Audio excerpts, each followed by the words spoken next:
আমি একটা ওয়ার্ডও ইউজ করি নাই, শুধু টাকা ইনকামের জন্য আর ভিউয়ার দান্দায় কাজ করছে। আজকে 20 দিনের মাথায় সম্ভবত আমি নিরুপায় হইয়া আজকে এই থানায় এসে অভিযোগ করলাম। মিতু আলম হাসানের কেমন মেয়ে প্রকাশ করল আলম হাসান নিজেই। মিতু আলম হাসানের উকিল মেয়ে। মিতু ও আলম হাসান মাদকের সাথে জড়িত এমন ভুয়া নিউজ দিয়ে অপপ্রচার চালাচ্ছে কিছু অসাধু ব্যক্তি। আলম হাসান পেনশনের টাকা পাওয়ার পর কিছু মানুষ তার পেছনে উঠে পড়ে লাগছে। আলম হাসানের স্বাভাবিক জীবনকে তছনছ করার জন্য অপচেষ্টা চলছে। এবার সেই সকল মানুষদের বিরুদ্ধে আইনি ব্যবস্থা নেওয়ার জন্য থানায় আসলো আলম হাসান ও তার মেয়ে মিতু।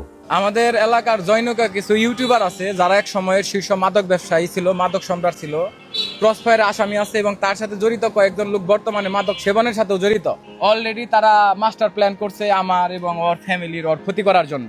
আমার এলাকার যারা গণ্যমান্য লোক আছেন আমি তাদের দৃষ্টি আকর্ষণ করছি। আলম হাসান বলে, আমি এবার প্রাথমিক ব্যবস্থা নিলাম, এরপরও আমাকে নিয়ে অপপ্রচার না থামালে কোর্ট পর্যন্ত যাব। এরা সমাজের ভালো ভালো মানুষকে টার্গেট করে টাকা ইনকামের ধান্দা করে।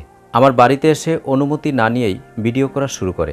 চোপ থাকাতে তারা প্রশ্রয় পেয়ে গিয়েছে, আমাকে হুমকি দিচ্ছে, মানিককে হুমকি দিচ্ছে, যাতে করে আমি তাদের ব্যাপারে কথা বলি। এলাকার লোকজন যারা আছে এই লোকগুলা ভাইরাল হওয়ার নেশা এবং কিছু টাকা উপার্জনের জন্য অনেক মানুষের জীবন নষ্ট করে ভিডিও নির্মাণ করছে।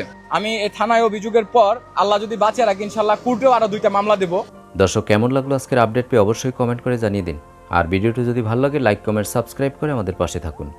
ধন্যবাদ।